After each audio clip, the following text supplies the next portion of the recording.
Welcome to the Biotech Startups podcast by Exceeder. Join us as we speak with first-time founders, serial entrepreneurs, and experienced investors about the challenges and triumphs of running a biotech startup, from pre-seed to IPO, with your host, John Chi. Our guest today is Eswar Iyer, CEO and co-founder at Aikium, a biotech company pioneering AI-driven synthetic biology to unlock the undruggable proteome.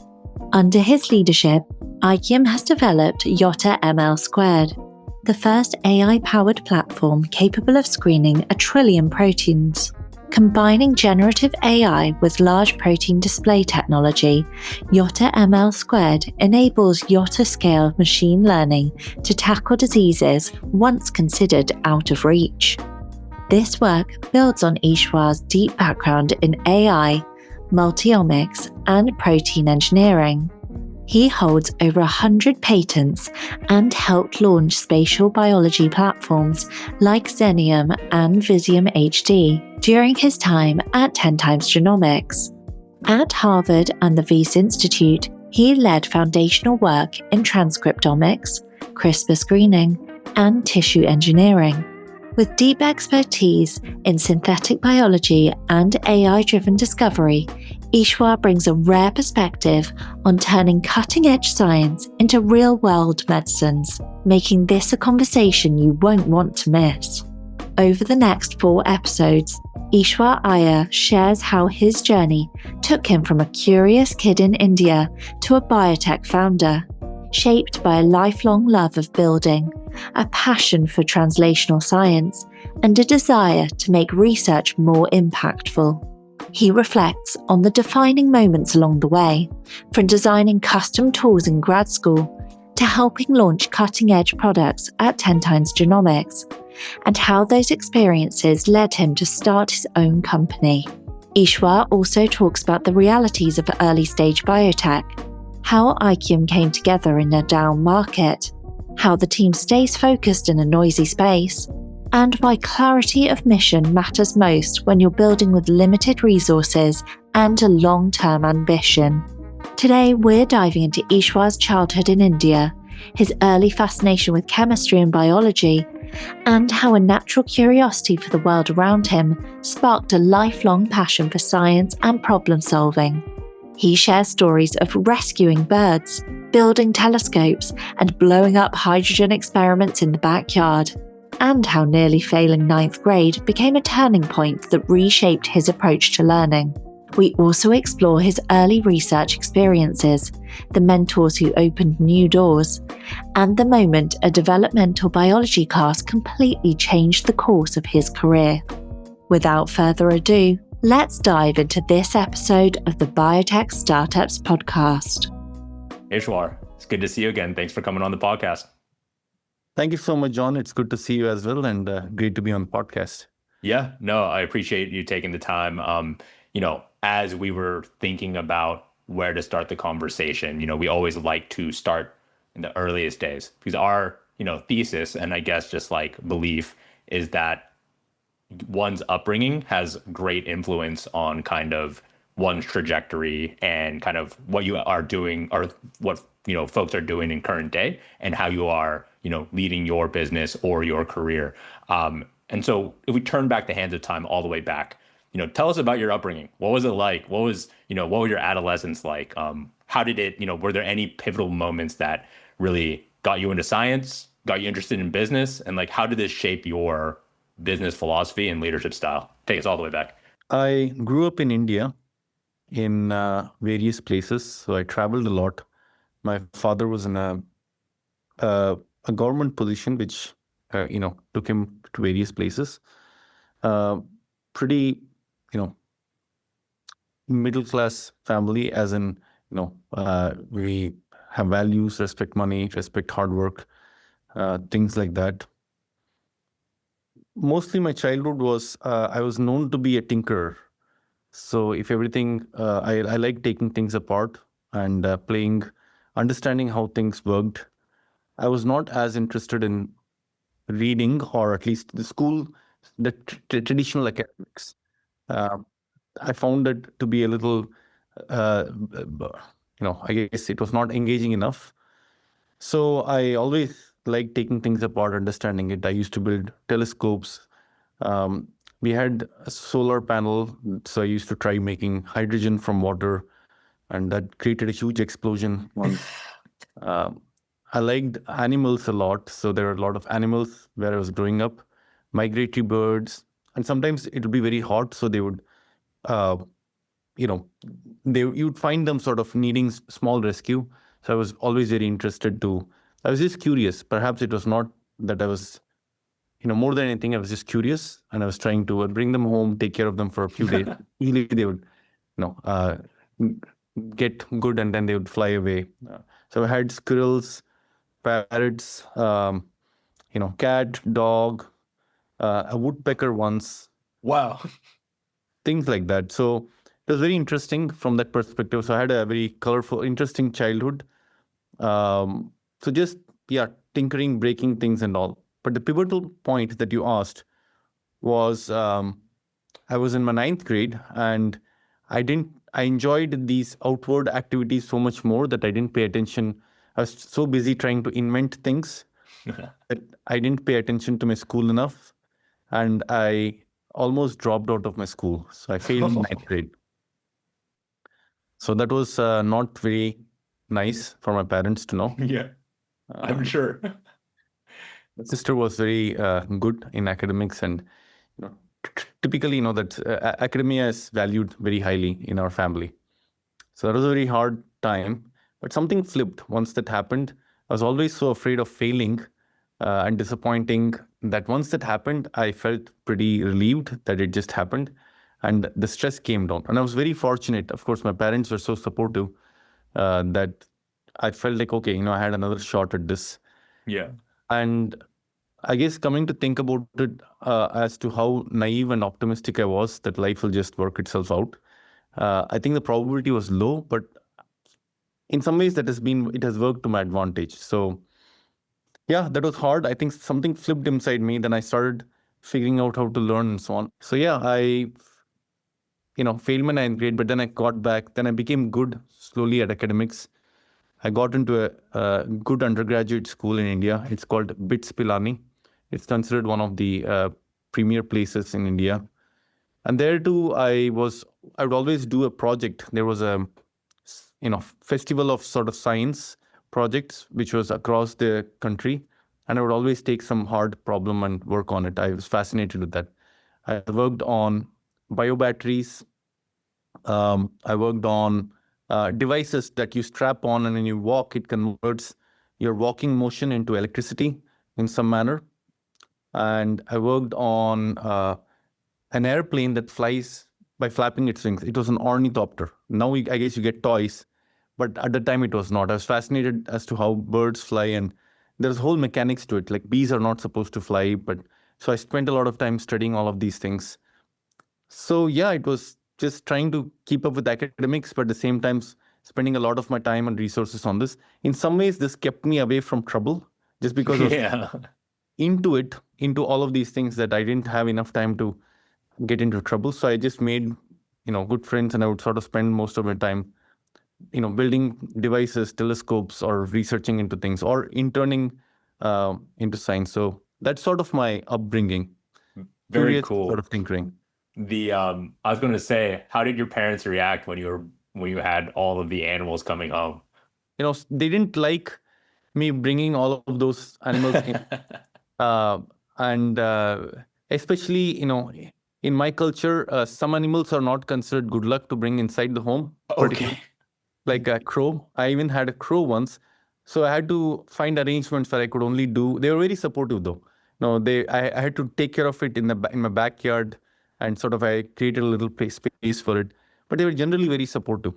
That's really cool. I love that. And like, it sounds like your parents were just like really embracing this curiosity. And I think that's like a wonderful thing to do for someone that's growing up. And also something too that you said that stood out to me was you kind of had this like kind of optimism or naivete about this, everything is going to work out. Like, and I think sometimes in like entrepreneurship that you kind of have to have that because like if you don't have that and you just constantly are, carrying the baggage of what can go wrong, you ultimate like the starting a company is kind of this crazy thing. Like if there's like a infinite amount of ways the thing can't work. And if that it's almost kind of like you set yourself up to not even like it's like a crazy thing. You kind of have to have this blind optimism and naivete. And so I think hearing that like early days, it tends that kind of like philosophy or not philosophy, but just like predisposition tends to show up a little bit early. But I love that like you had that moment where it's like, oh crap, I need to really just like shape up here because I had the same experience. I think, but mine was like right when I got into university, and I was like, oh, this is what smart is. Like these are smart people. I was like, oh my God. I was like, felt like I was drowning. So I was like, I'm either going to sink or swim here. Like I need to like make a decision. But I can empathize with that kind of, you found out earlier. But and so these, as you're starting to, embrace that curiosity, and also it sounds like you were, you had a bunch of extracurriculars that was embracing that curiosity in conjunction with your actual just university studies. Did you have a lab experience when you were in undergrad, or was that something where you got into a lab later on? That's a great question. I did have some lab experience when I was growing up. It was hard to get by, and but I was able to convince some of my professors to give me some time to work on their lab. I was willing to do anything that was needed. One of the professors said, "Okay, we have a fleet of about 100 mice. Somebody did a study on like 6 mice. That looks promising. Now we want to do this on about 100 mice or so." And again, being naive and just really, I was hungry to do that. I couldn't see anything else. I knew I had to get experience, so I agreed. It was harder than I anticipated for 2 reasons. One is I like animals, so in the process of that, I had to actually euthanize some animals, and so that was very hard. It's very hard for me to sort of, reconcile those two aspects of things. Of I'm doing this for science. Is it really that important on what I'm doing? Am I really asking, or is it, So all of those sort of. I had to do a lot of self introspection, and it was also just physically and mentally very hard to do that. I had to sacrifice a lot of time away from my friends who were perhaps partying or doing things. And sometimes you're coming out and you have the smell of the animal facility smell, which is sort of ammonia like, and you don't realize that because you've been there for like 6 hours or whatever working on this. And so that was I had that experience. Then as part of my undergraduate, BITS Pilani is a very, very good school. They create the 6-month internship in industry. So I worked on Industrial Toxicological Research Institute, ITRC, for some time, for about 5-6 months, which was very nice. I also worked in a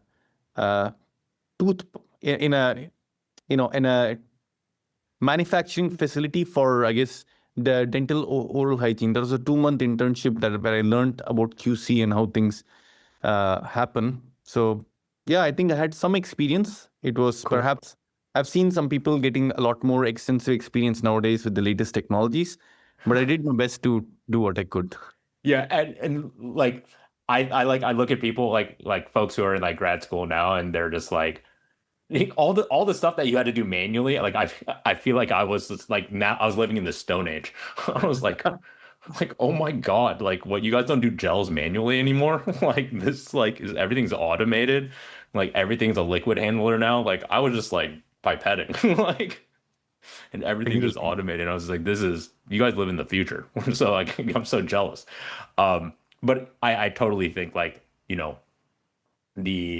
those like early lab experiences are absolutely, it's hard. Like when you come out of the lab and you've been in the kind of like, it feels like a bubble and you come outside and all your friends are just like, where were you? I was like, I've just been running samples and like managing cell lines for like ages right now. Like I like don't know where I am, but from this formative experience, and it sounds like your university kind of lined up some industry experience too. Did you like as you were, I mean, before maybe as you're approaching graduation, but like, were there any specific mentors, professors, or colleagues that really like influenced you during undergraduate, or maybe took you under their wing? Yeah, that's a great question. There were certainly some professors that influenced me a lot more than others. Um, you know, Generally when you're trying to figure yourself out in undergraduate, it's more than the subjects are sometimes interesting. Sometimes it's also the person who's teaching it, and they can bring that whole subject to life. And one transformative moment, there were many people who made a difference to me. I mean, I would say my first and foremost mentor would be my father, who again saw my potential and saw that, okay, not doing well in academics, but there's something here. And he was an academic himself, and he sort of mentored me in a manner that really, I think, helped me see value in some ways. But besides that, in undergraduate, there was a person called Ashish Das. He was teaching developmental biology. I was not interested in biology at all. In fact, I wanted to build these, mechanics and things with gears, motors, new age batteries and all of those things. But then I took this class on developmental biology and everything just changed. It was so fascinating that a single cell can grow into this organism.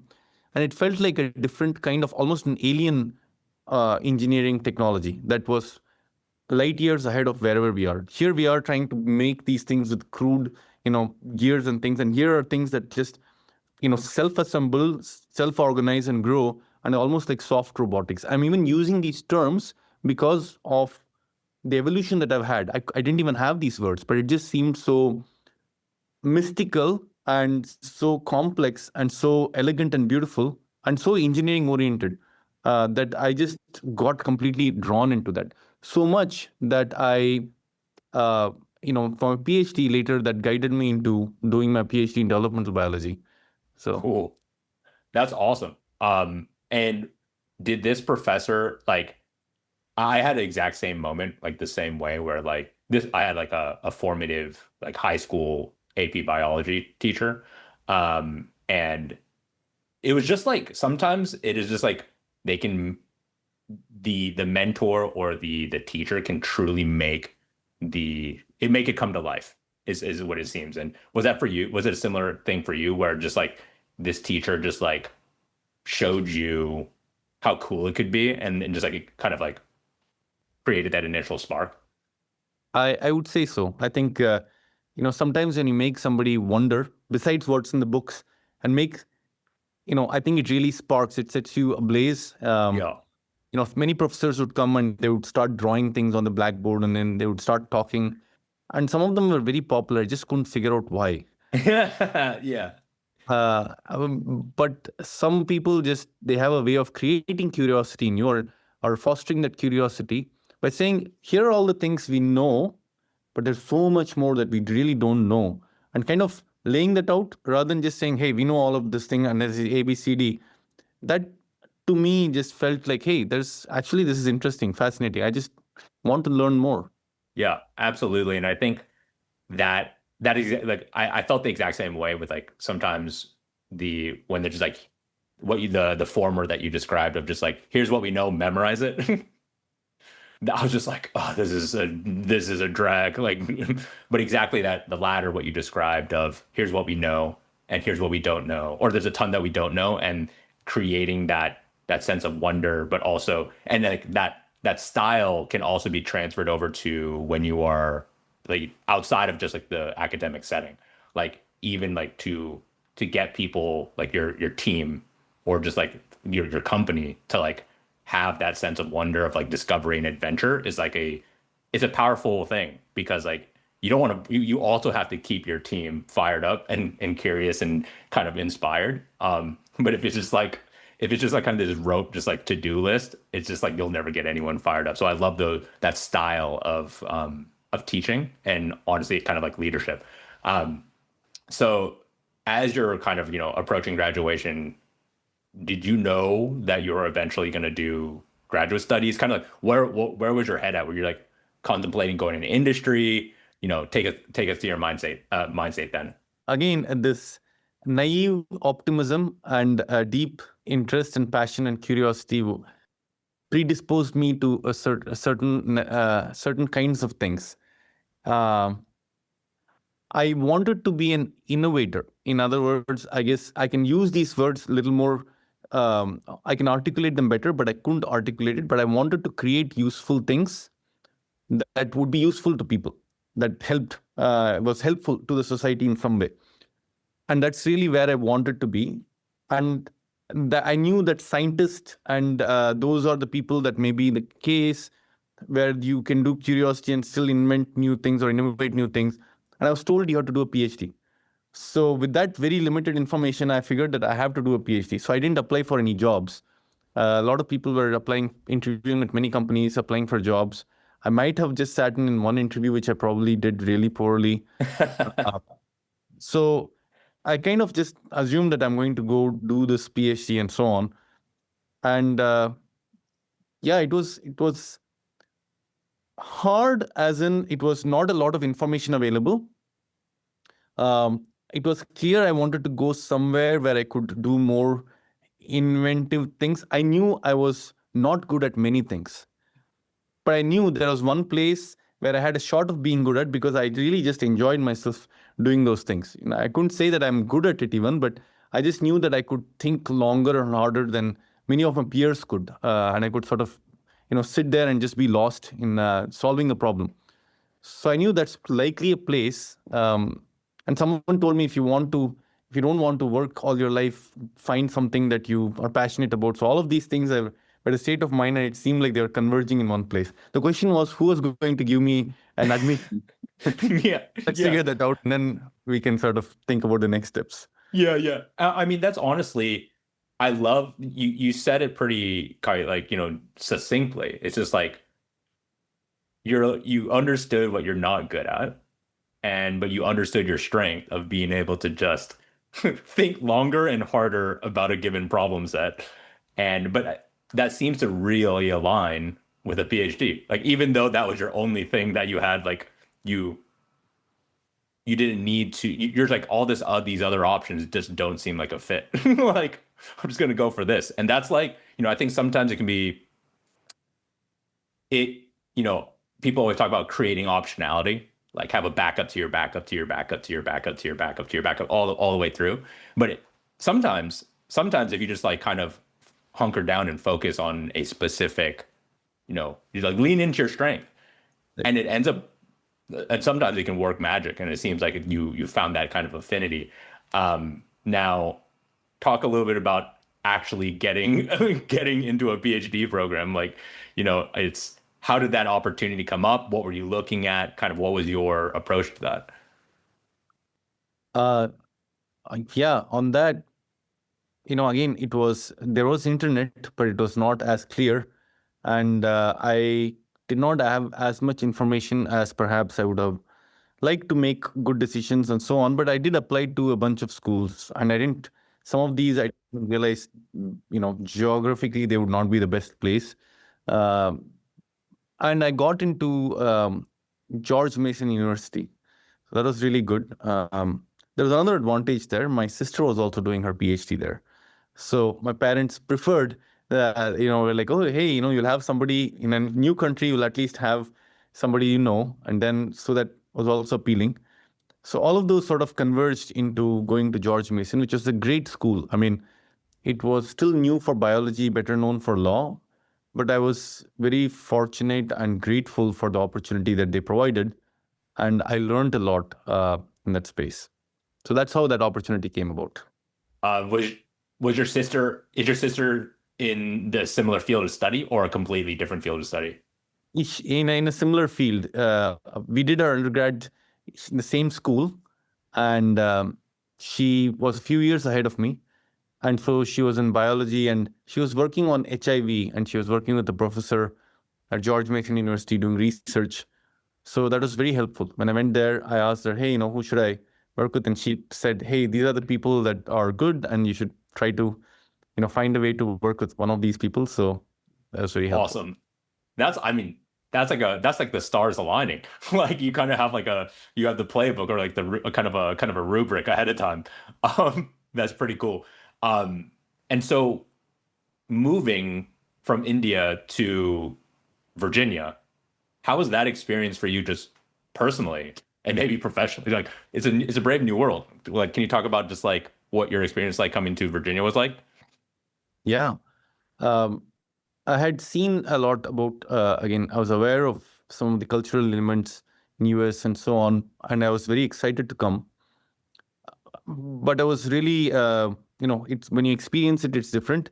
It was very soft. It can be hard. Culturally, it can be pretty hard for someone who transitions from a different country. Speaking English, that was not as bad for me. And again, I've been very, very fortunate throughout my life.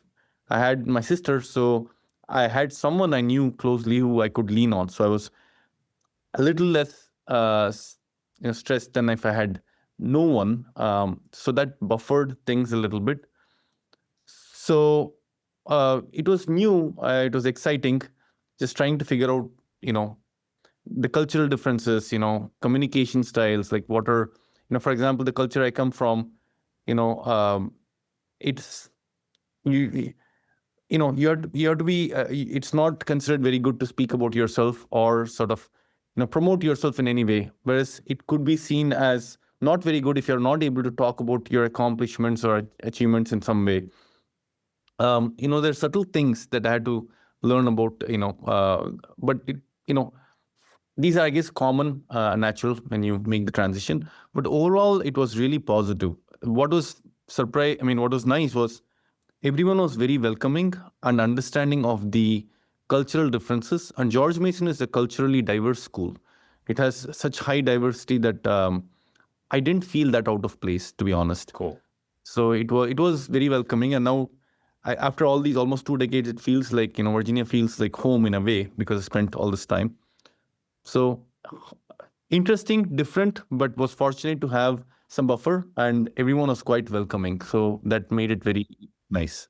That's amazing. Yeah, my parents they moved from Asia for grad school, for school generally speaking. Their first ended up in Texas, and it was definitely a cultural shift. But like my parents always talk about how like sometimes Texas still feels like home in a way. And then ultimately I ended up in the Bay Area because for my parents moving here for grad school, and I haven't really left since. I've just been in the Bay Area. But yeah, it's kind of like this thing where I think exactly what you said, like especially like when in these kind of university settings, they tend to be pretty welcoming and diverse, and embracing of cultural differences, which is really cool. So now you're at George Mason. You're starting to, embark on this PhD journey. Talk a little bit about the lab that you're in. How did you land in that specific lab? Whose lab was it? And tell us about your research. Mm-hmm. Once I was there, I was trying to figure out my PhD lab, and my sister told me, "Hey, these are a few places that you should look at." And I was thinking of joining the lab that my sister was at because that seemed like a good lab, and she was excited. She talked so much about it. But when I approached that lab, it seemed like, okay, why don't you do some more rotations and then consider this? And I rotated in a lab by a person called who had invented this technique called laser capture microdissection, Professor Lance Liotta and Professor Emmanuel Petricoin. They were experts in proteomics. They had deep expertise. The lab was really well run. And I was very, very fortunate. They took me in, and the lab manager and the lab head, I got to directly work with her. My mental state was I was willing to do anything. Like I was willing to clean the floors, wipe the tables, as long as I get to learn. So I had no qualms, no assumptions. I just was so excited that this was like my dream come true. I was like, okay, I get to do science in a serious setting now, where these experts are doing things. So I was very excited, and I was very fortunate. So Ginny Espina or Virginia Espina, but Ginny Espina. Ginny took interest. She showed me the different tools and techniques in the lab heads. Dr. Petricoin and Dr. Leota were also very friendly. So I had a very productive 6 months there. They in fact showed me some of their new tools, trusted me enough to actually work on it, and I kind of learned a lot. I also did other things, everything from cutting tissues to doing some basic maintenance, doing ELISAs. All of these, almost a decade and a half later, became very useful for a different thing. But just cutting my teeth on all these techniques in a professional environment. It's funny, the first time I actually was entering the lab, everything was so clean. I asked them, should I take my shoe off and come? Like almost thought it was a clean room. I thought maybe they had different shoes. They were so surprised by this. And they're like, okay. But they thought that I must be very careful. So but it was very naive. I love that. Yeah. How is it so clean in here? This is crazy. I didn't want to bring my shoes that came with dust because who knows how it might impact. So they kind of appreciated. I didn't realize that, but they appreciated later, I heard. But they were very, very welcoming, kind, and I got to learn a lot from Ginny. And this relationship later helped me in a different way. And then I worked there for 6 months. Then I was I was still not sort of figuring the right lab out. This lab was still pretty mature and large, but I wanted to work with someone who can spend some more time and give me some space. And I fortunately saw someone present in one of the meetings, and this person was called Daniel Cox. He was a new professor. He was wearing, came from California. He was wearing this baseball hat and some shorts, and he was working on Drosophila. And I thought to myself, who works on Drosophila? Is there any relevance to it in life? I mean, why would somebody work on Drosophila? I was so wrong. That is my ignorance at its peak. And then I went and spoke to him. Someone said, hey, he's really good. And I spoke to him. And after I spoke to him, and that conversation ended up being a couple hours, and I knew that he was the person. And he showed me the lab around. And besides all the things, he opened a drawer and he said, and it had a bunch of tools in there, just small tools for tinkering things. And I was like, okay, this is perfect. This is my place. It feels like home. I can do science. There are tools. And we did such amazing science just with Drosophila. You can get down to some very basic neuroscience questions in such a precise manner that this became a foundation for a lot of the inspiration that I got for things later. So I was very fortunate to find Dan Cox. He was relatively new in his tenure. He just joined. And he spent a lot of time mentoring, giving the space to do what you want. And I just was very happy being in that lab. I think one of the things I remember telling was, I'm not worried about how long the PhD takes. I just want to do some good work. Again, I was just very naive and I just wanted to get down and just do things. I was not thinking of how to finish my PhD fast. I just wanted to do something that was meaningful. And he gave the environment, nurtured it, that I was able to thrive there, and he supported that really well. So many people are miserable in their PhDs. I cannot even tell you. This is luck. I'm telling you, this is, you just never know. And I was very fortunate that I worked with Professor Daniel Cox, who's done very well for his career later. I'm proceeding, but yeah, that's how I found my lab. That's really cool. And sometimes like I've heard stories just like you kind of have to just put yourself out there and just like get that exposure. It's kind of like knowing what was not a good fit, and it really is kind of this like a combination of luck, but also just like trial and error. you don't know until you actually get into it, and you're just like, oh my God, this is not a fit for me. And sometimes people just slug it out like and try to grit their teeth and just like get through it. But I think I love that you were able to find that space for you that really again is like leaning into your strength. Like this is it. This is like giving me the space to just explore and think about problems and like kind of tap into this curiosity. And I love that he just like embraced that. And it sounds like this lab was like pretty brand new. Like how big was this lab? Was it almost like you almost had like a startup experience in a PhD academic setting? That's a great way to put it. It's amazing how you're sort of articulating that. It was like a startup experience. Now that you mention it, it seems very obvious, but I would not have naturally put it that way. But yeah, I was his second graduate student. Okay. There was, a graduate student before me who became Mikolai Sukoski, and essentially it was the both of us, and pretty open space. We had to do a lot of things from scratch. There were some cool gadgets that were available that we could play with. There's not a lot of money, so we had to do everything by hand. So it taught hard work, humility, curiosity, team building, all of those things at the same time, right? Oh yeah. So it was, I think that is it was like a startup experience. You have to be resourceful. Oh yeah. That resourcefulness, I think a lot of opportunities came. For example, one of the process that they were doing, which was very important for the lab, was very inefficient. You had to take tissues and put it on a glass slide and process it, and 70-80% of tissues would fall away. And you would have spent days doing this and you lost them. And one day I was teaching this to someone and I felt like that's silly. I should just improve this. So I made a device that retained it almost 100% every single time. And that became my first invention or my first patent that I filed. Nice. Someone said, hey, you should file a patent. So sometimes these opportunities are created by being in a space that is welcoming and open.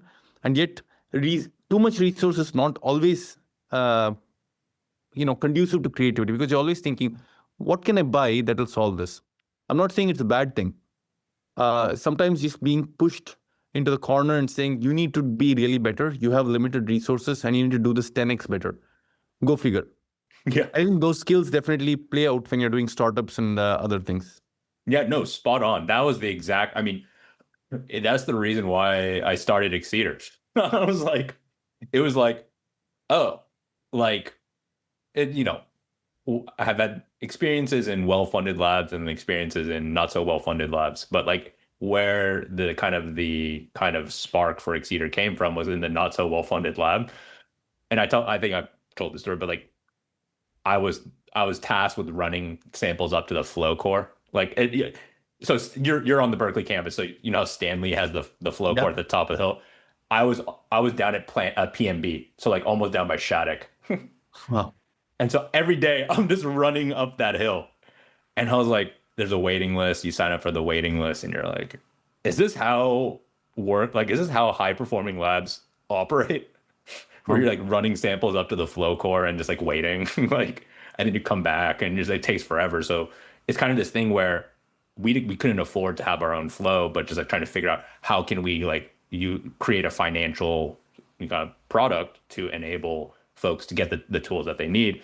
But it all came from the constraint. It all came from the constraint. We just couldn't afford it. We just could not afford it. So we're just like, got to figure out a way to afford this thing. So anyways, I had these same amazing. Thanks for sharing. It's so, I guess it's not sometimes as obvious. Sometimes the challenges that you have are seeds for, opportunities. Yes. Exactly. Good, you'll never be creative and figure things out. Yeah, you'll never, because it's kind of someone says it's kind of like if you have $100,000, just throw it at the problem. You're just and try to make it go away. And that's not very creative. It's just kind of but I think there's something to be said about if you can harness that creativity that constraint kind of imposes on you, and then have resource, but maintain that kind of creativity, you can really start doing kind of crazy things, and incredible things. But yeah, I found is that the constraint oftentimes kind of bubbles up, kind of because again too, is just if there are probably other labs out there or people who are in a similar kind of constrained situation, and if you're feeling it, they might also be feeling it. Kind of like you said, it's maybe I should just patent this and it can be used by other people. This might actually be useful. So I love that. And so, it sounds like you're basically running you're leading a startup academic laboratory. Can you tell us a little bit more, as as this lab started to grow, what were some pivotal, I guess, challenges and triumphs for you during this PhD? Mm-hmm. Yeah, as the lab grew, we applied for more grants, and Dr. Cox was very resourceful in getting funding. This lab got pretty reasonably well funded for where we were. So there was So we went from the first year having almost very low resources, almost nothing, to being able to afford pretty good experiments as we evolved. So that was really a good growth to see. Pivotal moments. I guess the first pivotal moment was me, figuring out a solution for a common problem and inventing that. And I have to say, there's another professor who influenced me quite a bit in the same ecosystem, Dr. Ancha Baranova. She was a professor who was teaching one of the courses in biotechnology.